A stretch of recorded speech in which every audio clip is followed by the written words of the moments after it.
salue tous au nom de Jésus. Le thème, c'est sans l'Éternel qui nous protégea. C'est ça vraiment le thème. Sans l'Éternel qui nous protégea. Bien-aimés, nous sommes dans Psaume 124. C'est là où j'ai tiré ce thème du 1er au 8e verset. Nous prions d'abord. Éternel des armées, notre Père, au nom de Jésus-Christ de Nazareth, nous te disons un grand merci parce qu'être compté parmi les vivants, c'est ta grâce. La Bible déclare, les bontés de l'Éternel ne sont pas épuisées, ni ses compassions arrivées à leur terme. Elles se renouvellent chaque matin. Éternel des armées, le matin tu viens avec tes bontés et tes compassions. C'est pour ça que j'ai toujours dit, c'est toi qui prends en charge nos insuffisances par ta grâce. Pourquoi? Parce que tu viens avec tes bontés et tes compassions. Nous connaissons, Papa, c'est par ta bonté que nous sommes en train de vivre, parce que tu nous connais bien, Papa. Ouin ma bouche que je communique la vie, cher Saint-Esprit, parle à tous qui me suivent. Au nom puissant de Jésus, je prie. Amen.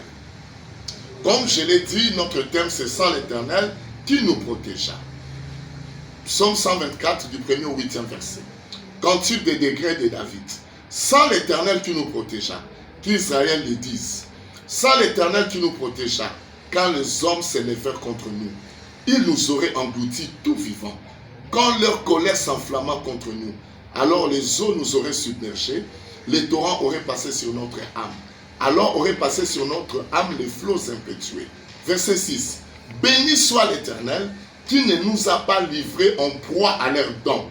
Notre âme s'est échappée comme l'oiseau du filet des oiseleurs. Les filets s'est rempli et nous nous sommes échappés. Notre secours est dans le nom de l'Éternel qui a fait les cieux et la terre.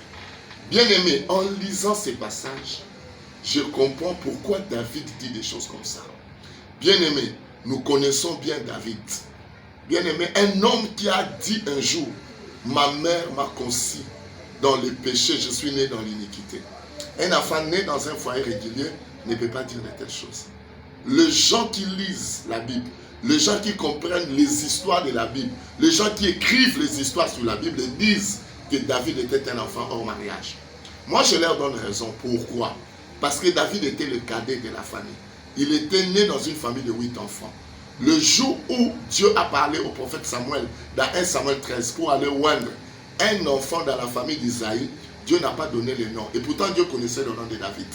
L'Éternel dit seulement au prophète, va dans la famille d'Isaïe, je trouvais un de ses fils que je désire pour roi sur Israël. Mais Dieu connaissait le nom de David. Si vous lisez dans 1 Samuel 16, vous allez comprendre. Quand le prophète est arrivé, on a fait sortir tous les fils d'Isaïe. On a commencé par Eliab. Le nom d'Eliab paraît royal. On a essayé l'onction. L'onction a refusé. On a appelé Abinadab. On a appelé Shama. Et puis les 4 dont les noms ne sont pas cités. Donc ils étaient 7. Le 8e n'était pas sur place. Et pourtant, si Dieu dit qu'il a choisi un de tes enfants pour devenir roi, il faut mettre tes enfants ensemble. Mais même son père avait honte de présenter David. Et quand Samuel a demandé, ce sont là tous tes enfants. Il dit non, il reste encore les cadets. Lui, il est là, il est en train de paître le troupeau de la famille. Bien aimé, même son père l'a oublié. Voilà pourquoi lui-même dit, ma mère m'a conçu dans le péché. Je suis né dans l'iniquité. C'est là où je donne raison à ceux qui disent, à ceux qui écrivent des histoires comme ça. Parce que s'il était né dans un foyer régulier, je crois qu'on n'allait pas les cacher. Et Dieu allait donner le nom directement. Bien aimé, nous connaissons l'histoire. Quand David est venu, c'est alors que Dieu dira, c'est lui ou un le. Pourquoi? Parce que là où on avait envoyé David paître le troupeau de la famille, les lions et les ours viennent régulièrement. Ça, c'est une manière de tuer quelqu'un systématiquement. C'est une manière de manifester la haine contre leurs cadets. Bien aimé, les cadets sont souvent à côté de leurs parents. Les cadets sont souvent des enfants écoutés par les parents, aimés par les parents.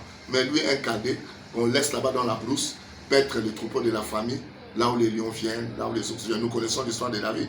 Il a tué les lions, il a tué les ours. Il en a parlé devant Saoul lorsqu'il devait combattre Goliath. Saoul lui dit, toi tu es un petit enfant. David lui dit, non, j'ai un curriculum vitae bien bombé. J'ai tué les lions, j'ai tué les ours. Vous comprenez? Donc il avait le curriculum vitae que Dieu connaissait. Moi j'ai posé la question à David. David, tu as tué les lions, tu as tué les ours. Comment est-ce que cela est arrivé? Toi, un homme naturel, tu commences à combattre avec les bêtes sauvages. David m'a répondu. Il m'a dit, parce que dans ma famille, on ne m'aimait pas. Chaque fois qu'il y avait une bête sauvage qui dévorait une brebis dans notre troupeau et c'est moi qui avais toujours des problèmes. On me frappait sérieusement. Ça, c'est David qui me parle. David m'avait vraiment expliqué qu'il n'était pas aimé. Il dit, bon, j'ai commencé à me battre avec des lions. Je me suis dit, mieux vaut qu'on trouve mon cadavre au lieu qu'on trouve les cadavres des animaux. Donc cela prouve que dans ma famille, ils avaient la haine contre moi. C'est là où j'ai compris que David, comme il était rejeté par le sien, l'Éternel était avec lui. Mon frère, toi qui me suis, même si tout le monde te rejette, Dieu ne va pas te rejeter. Bien-aimé, si on te rejette, le grand problème c'est quoi? C'est là où tu es tombé. Si tu tombes entre les mains des aventuriers, tu deviendras aventurier. Mais si tu tombes entre les mains du Seigneur, tu deviendras un enfant de Dieu. Je me rappelle un jour, on a enterré un cadavre en Israël. Bien-aimé, pendant qu'on était en train d'enterrer les cadavres, les bandits sont venus, les assassins sont entrés. Bien-aimé, ils sont passés par les cimetières. Qu'est-ce qui s'est passé? Ils ont pris les cadavres, ils ont jeté. Et là où le cadavre est tombé, c'est là où se trouvaient les ossements d'Élisée. Élisée était mort, ça faisait des années. Mais quand ce cadavre a touché les os d'Élisée, bien aimé, il a repris vie. Pendant qu'il est en train de fuir, ils ont regardé derrière les cadavres qui étaient derrière eux, en train de courir. Bien aimé, pourquoi? Qu'est-ce qui a fait qu'il est revenu dans la vie? C'est le lieu où il est tombé. Oh, je dis merci à Dieu parce que toi tu es tombé entre les mains de Jésus. Voilà pourquoi tu demeureras en vie malgré les Covid. Tu demeureras vivant parce que le Seigneur va t'épargner de toutes ces choses. Pourquoi j'en parle comme ça? Parce que le thème c'est sans l'Éternel qui nous protégera. David a compris ces choses. S'il a tué les lions, il a tué les ours, c'est la protection de Dieu. Si vous suivez l'histoire de David, quand il a tué Goliath, il est allé vivre dans la maison de Saoul. En vivant dans la maison de Saoul, Saoul a compris que c'est David qui devait devenir roi. Il a instruit son fils Jonathan, qui était le futur roi, donc le prince Jonathan. Il a dit à Jonathan, on doit tuer David, parce que c'est ton trône qui est menacé. Moi, je suis déjà roi. Mais Jonathan n'a pas accepté cela. Il a dit à David que mon père veut te tuer. Quand tu deviendras roi, souviens-toi de moi. Quelle humilité, je n'ai jamais vu ça. Un prince qui parle à quelqu'un qui n'a pas de position. Parce qu'aujourd'hui, quand on a la position, on se croit seulement arrivé. Il faut respecter l'onction. Quelle que soit ta position, il ne faut jamais combattre l'onction. C'est ce que Jonathan avait dans sa tête. Que David a été loin pour devenir roi. Si je le tue et que Dieu le ressuscite demain, ça ne vaut pas la peine. Mieux vaut faire l'amitié avec David. Lorsqu'il deviendra roi, il se souviendra de moi. Je te conseille, il y a beaucoup de gens, parce qu'ils ont des moyens, ils se croient arrivés. Non, il y a des choses que l'argent ne peut pas acheter. Par exemple, un démon dans la vie de ton enfant, il faut qu'il y ait un oin pour chasser ce démon. Ton argent ne va pas chasser le démon. David a commencé à fuir, Saoul tenait Mordicus à le tuer. Et pendant que David fouillait, c'est là où il a dit dans Psaume 22, mon Dieu, pourquoi m'as-tu abandonné? Et bien aimé, quand il s'est ressaisi dans Psaume 23, il a fait une déclaration de foi. L'Éternel est mon berger, je ne manquerai de rien. Et pendant que David disait, prononcer ce genre de déclaration, prononcer ce genre de paroles, dans Psaume 23, bien aimé, il était en train de fuir Saoul qui tenait Mordicus à les tuer. Bien aimé, mais il a vu loin. Il a dit non, les promesses de Dieu dans ma vie sont des vaccins qui assurent la longévité. Comme j'ai été vacciné de devenir roi, l'Éternel tiendra sa promesse. Il était en train de fuir, il était en train de souffrir. Il dormait dans des cavernes. Bien aimé, l'esprit des morts était derrière, mais la promesse était devant, de devenir roi. Et bien aimé, il a franchi tous ces obstacles par la grâce de Dieu. Voilà pourquoi David dit ici dans Psaume 124, sans l'Éternel qui nous protégea, qu'Israël le dise. Ça veut dire quelqu'un qui avait l'expérience de la protection divine, il a compris, négligé par la famille, loin par Dieu. Malgré que David était loin, si vous lisez l'histoire, après cette onction, la Bible dit Saoul loignit au milieu de ses frères. Mais ce qui m'étonne ici, c'est quoi? Après l'onction, quand Saoul a tourné les dos, on l'a encore renvoyé paître les troupeaux de la famille. Voilà pourquoi Dieu a fait envoyer Goliath. Si Dieu avait envoyé Goliath, Goliath était un producteur de David. Bien aimé, toutes les épreuves ne viennent pas pour te détruire. Il y a des épreuves que Dieu envoie pour que tu augmentes de niveau. Il y a des épreuves que Dieu envoie pour que ton nom soit connu. Il y a des épreuves que Dieu envoie pour que tu découvres les talents cachés en toi. Bien aimé dans le Seigneur, bien aimé, en tuant Goliath, David est devenu très célèbre. Bien aimé, les mamans sont allées au studio.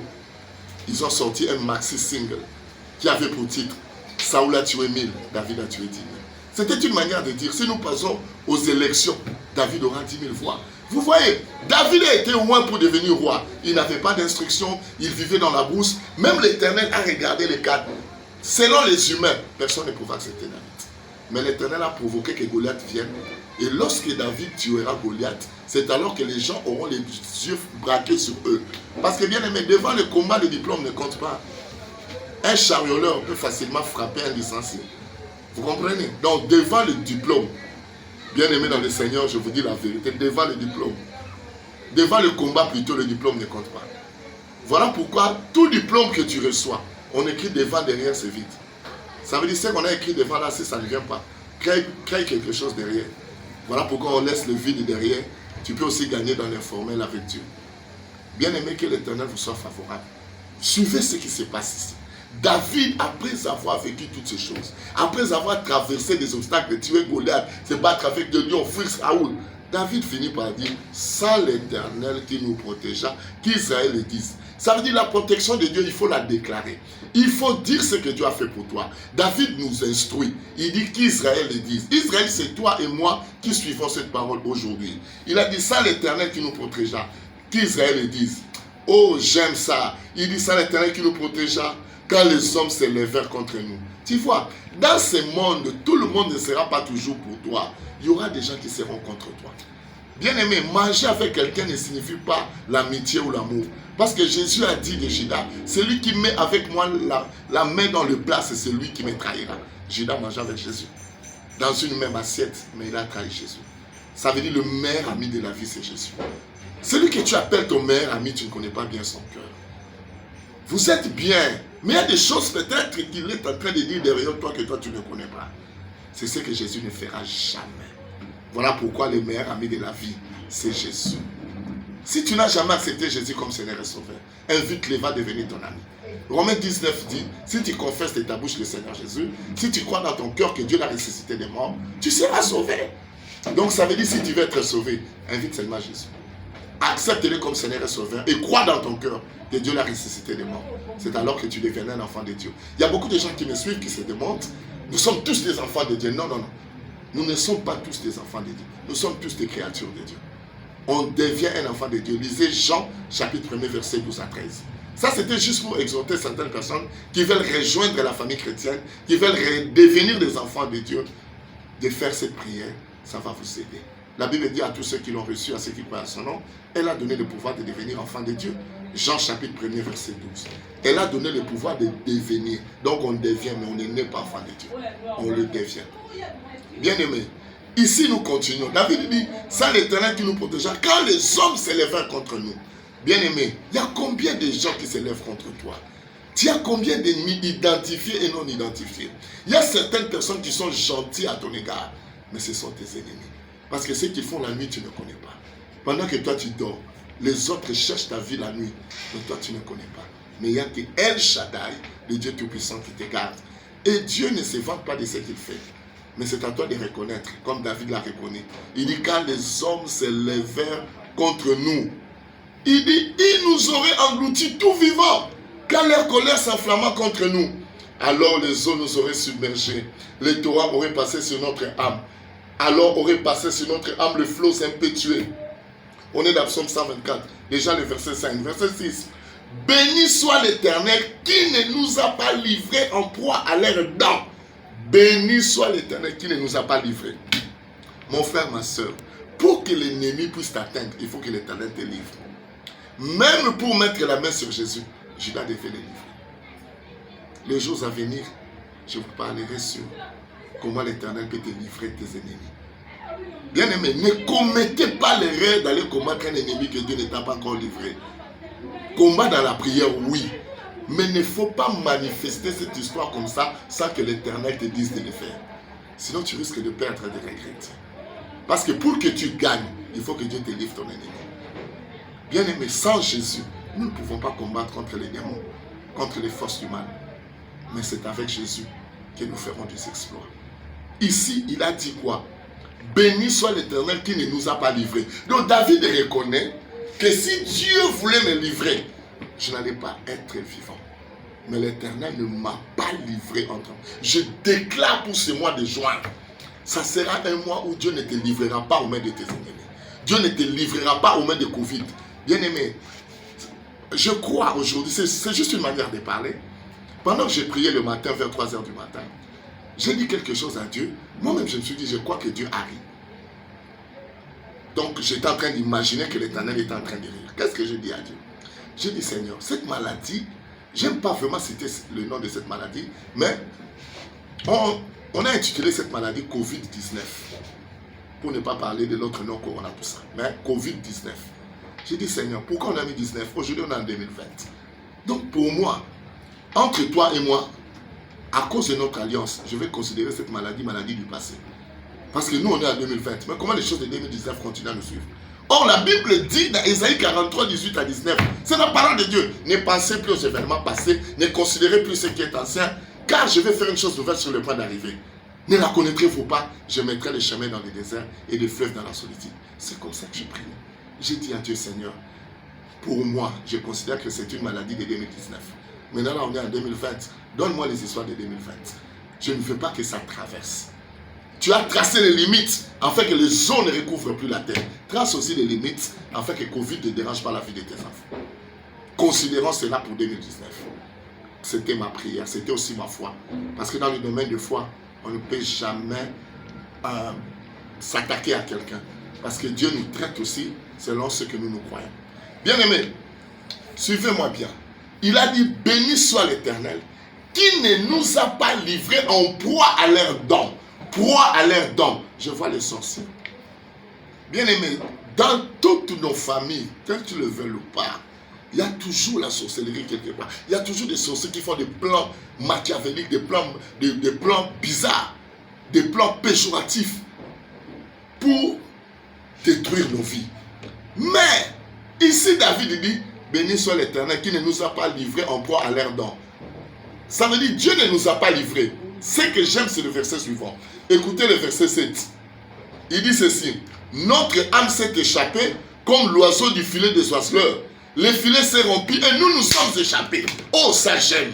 Il dit le filet s'est rompu, nous nous sommes échappés. Ça veut dire nous étions dans le filet. Toi qui me suis, peut-être tu as été atteint de Covid. Mais aujourd'hui tu es vivant. Bien aimé, plusieurs personnes se sont soignées eux-mêmes. Ils ont fait l'automédication et ça marchait aussi. Bien aimé, tu étais dans le filet. Dans le filet, ils étaient en train de préparer leur marmite, le sorcier se réjouissait. Il est déjà dans le filet, nous l'avons eu. Il ne va plus bouger, nous l'avons déjà eu. Il est cuit, il est sur le lit de l'hôpital, il ne s'en sortira pas. Il est dans la prison, ainsi de suite. Tu étais dans le filet de l'ennemi. Mais David dit ceci, le filet s'est rompu et nous nous sommes échappés. Ça veut dire l'Éternel a pris un couteau, il a coupé le filet. Il a pris une gilette à partir du ciel. Pendant qu'elle se réjouissait. Que toi tu es dans le filet de célibat. Dans le filet de la stérilité.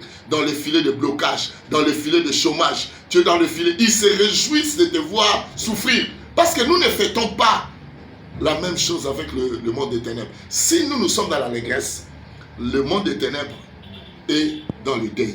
Si nous sommes dans le deuil, dans l'autre monde, c'est la fête. Si vous voulez que j'appuie cela par un verset biblique, allez lire Actes chapitre 12, vous verrez, vous commencez du premier au deuxième verset, la Bible dit, vers le même temps, le roi Hérode se mit à maltraiter quelques membres de l'église. Il fit mourir par l'épée frère Jacques, frère de Jean. Voyant que cela était agréable aux Juifs, il fit encore arrêter Pierre. C'était pendant le jour de pain sans levain. Bien aimé, qu'est-ce que vous remarquez? Il a tué Jacques. Il a vu que le peuple était dans la joie. Il a encore arrêté Pierre. Comment la mort d'une personne peut réjouir les autres? Ça veut dire que nous ne fêtons pas la même chose. Quand chez nous il y a fête, dans le monde des ténèbres, c'est le deuil. Ici, il a dit ceci. Béni soit l'Éternel qui ne nous a pas livrés en proie à l'air d'homme.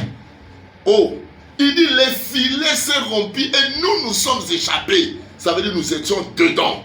Bien aimé, il y a des gens qui ont senti, j'ai entendu beaucoup de témoignages. Il y a certaines personnes, il y a un de mes amis qui m'a téléphoné, mon frère, je suis atteint de Covid. Vraiment, si tu peux prier pour moi. Il est là-bas à l'Occident. Bien aimé, j'ai été surpris de comprendre que nous avons prié. Il a fait l'automédication et après il était guéri. Bien aimé dans le Seigneur, Dieu est vivant. Tu étais dans le filet de célibat, aujourd'hui tu t'es marié. Tu étais dans le filet de la stérilité, aujourd'hui tu as des enfants. Tu étais dans le filet de chômage, aujourd'hui tu travailles. Je déclare, ton filet que le diable a préparé pour toi, que l'Éternel détruise ces filets au nom de Jésus. Si tu étais déjà dedans, le filet va se rompre. Le mois de juin, tu vas vivre la main de Dieu. La Bible dit, Dieu confirme la parole de son serviteur. Je déclare pour toi le mois de juin, tu auras les documents que tu cherches en Europe, tu auras les documents que tu cherches en Amérique. Partout où tu es, si tu as un problème de documents, je le déclare au nom de Jésus, l'Éternel te le donnera. Pourquoi je le dis? La Bible dit dans Psaume 146, verset 9, Dieu protège les étrangers. Bien-aimé, crois à cette parole, Psaume 146, 9. Dieu protège les étrangers. C'est la parole de Dieu. Je le déclare, non à mon nom, mais au nom de Jésus. Et le Seigneur va le faire. Et tu seras libéré. Il a dit, le filet s'est rempli, nous nous sommes échappés. Nous étions tous peut-être dans le filet de 2019. L'ennemi voulait que nous puissions mourir. Mais le filet s'est rempli, nous sommes entrés en 2020. Je prie que Dieu te garde. Que cette maladie soit loin de toi. Si tu es déjà dedans, au moment où je parle, que la guérison quitte le monde de lumière pour s'installer dans ton corps. Parce que notre Dieu est un Dieu d'imitation. Voilà comment le monde fonctionne. Il envoie la chaleur au nord, il envoie le froid au sud. C'est le Dieu de l'imitation. Il peut envoyer la maladie de l'autre côté. Il installe la guérison. Voilà pourquoi j'ai pris que toute personne qui me suit, qui a un problème quelconque, maladie, diabète, tension, Covid, toutes sortes de maladies, que l'Éternel envoie la guérison du ciel, que cette maladie aille ailleurs, au nom de Jésus. Qu'il y ait mutation, que cette maladie s'en aille, et que la guérison quitte le monde de lumière, le monde de Dieu, pour s'installer dans ton corps. Parce que Jésus-Christ a dit, je suis la lumière du monde. Donc la maladie, c'est les ténèbres du monde. La lumière du monde, c'est Jésus. Que cette lumière s'installe au nom de Jésus. Maintenant, écoute ce qu'il dit à la fin. Quand il a dit, nous nous sommes échappés, le filet s'est rompu et nous nous sommes échappés. Il termine au verset 8 en disant, notre secours est dans le nom de l'Éternel qui a fait le ciel et la terre. Notre secours est dans le nom, dans un nom. Oh, David était un prophète. Lisez bien la Bible, vous allez comprendre. David prophétisait. Ici, il est en train de parler d'un secours. Le secours dans un nom. Il a dit notre secours. Quel est le nom que David a cité? C'est le nom de l'Éternel. Bien-aimé, si vous lisez bien l'Ancien Testament, vous allez voir, il y a des gens qui donnaient des noms à Dieu selon ce qu'ils avaient vécu. Je prends l'exemple. Quand Abraham voulait sacrifier Isaac, Dieu a pourvu un bélier à la place d'Isaac. Abraham l'appelle Jéhovah Jireh. Jéhovah Shalom, c'est le nom que Gédéon a donné à Dieu. Il y a plusieurs noms que les gens ont donné à Dieu selon les circonstances qu'ils avaient vécues. J'ai quand même cette faveur de retenir certains noms. Bien aimé, si tu dis Jéhovah Jireh, c'est le Dieu qui pourvoit. Donc tu as un problème, tu attends que Dieu pourvoit. Jéhovah Adonai, c'est le Dieu souverain. Jéhovah El Elyon, c'est le Dieu très haut. Jéhovah Shammah, l'Éternel est ici, l'Éternel est présent. Jéhovah Shalom, c'est le Dieu de paix. Jéhovah Rapha, c'est le Dieu qui guérit. Jéhovah Sabaoth, c'est l'Éternel des armées. Jéhovah El Shaddai, c'est le Dieu tout-puissant, le Dieu de toute suffisance. Jéhovah Elohim, c'est le Dieu créateur. Jéhovah Nissi, l'Éternel ma bannière. Jéhovah Tidkenu, l'Éternel notre justice. Jéhovah Mekadish Kem, l'Éternel qui nous sanctifie. Bien aimé, ça veut dire quoi? À chaque situation, dans l'Ancien Testament, il y avait un nom qu'on citait par rapport à la situation que tu traverses. Tu es malade, Seigneur, Éternel, tu es Jéhovah Rapha, guéris-moi. Même aujourd'hui, ça peut marcher. Mais c'est difficile de retenir tous ces noms. L'Éternel a étudié, il a vu, il a compris lui-même que nous n'aurons pas tous les mêmes consciences intellectuelles. Il s'est dit, non, si je laisse tous ces noms ici, il y a quelqu'un qui peut avoir un problème de guérison, il m'appelle Jéhovah Shammah. L'Éternel est ici. Mais au lieu de dire Jéhovah Rapha, il peut avoir des problèmes. Même un petit enfant qui naît, s'il commence seulement à parler, je préfère prendre tous ces noms. L'Éternel a pris tous les noms, le Jéhovah Rapha, Jéhovah Shammah. Il les a inclus dans un seul nom. Le pouvoir que tous ces noms contenaient, on les a inclus dans un seul nom. C'est le nom de Jésus. Aujourd'hui, si tu dis Jésus, la guérison arrive. Tu dis Jésus, la délivrance arrive. Tu dis Jésus, les démons s'enfuient. Les démons ne fuient pas si vous citez un autre nom. Je ne vais pas citer les noms des autres religions. Cela ne me concerne pas. Je vais seulement parler de Jésus. Si tu dis seulement Jésus, bien aimé, dans Jésus, il y a les Jéhovah Rapha, tous ces noms que je viens de citer. Voilà pourquoi David dit, notre secours est dans le nom de Jésus. Vous qui me suivez, que votre secours soit dans le nom de Jésus. Car c'est le nom le plus puissant, le nom qui contient la divinité, le pouvoir de vaincre les forces du mal. Bien-aimé, David a dit, c'est l'Éternel qui nous protégera. Il finit en disant, notre secours est dans le nom de l'Éternel. Moi je dis aujourd'hui, notre secours est dans le nom de Jésus. Que celui qui a des oreilles entende ce que je viens d'exhorter. Seigneur Dieu, bénis tous ceux qui vont suivre ces messages. Je prie, Père, accorde-leur le désir ardent de leur cœur qui correspond à ta volonté. Et sois aussi leur protecteur. Que le nom de Jésus porte le fruit dans leur vie. J'ai ainsi prié au nom puissant de Jésus-Christ de Nazareth. Que l'Éternel vous bénisse. Le vôtre, le pasteur Daniel Mabunduka. Daniel Mabunduka, c'est le nom qui est connu parmi les enfants de Dieu. Mais mon nom de la famille, c'est Clovis Nsalam Bivakan, de la famille Massamba. Donc si vous comprenez cela, bien aimé, il y a ceux qui me connaissent, il y a ceux qui m'ont oublié, mais quand tu entends seulement Clovis, tu sauras déjà que c'est moi, votre serviteur. Moi, je n'aime pas dire humble serviteur, je dis seulement votre serviteur, parce que c'est Dieu qui voit notre humilité. Il y a des moments où nous disons humble serviteur, mais tu as l'orgueil en toi. Je préfère dire votre serviteur. Que le Dieu d'Abraham vous bénisse.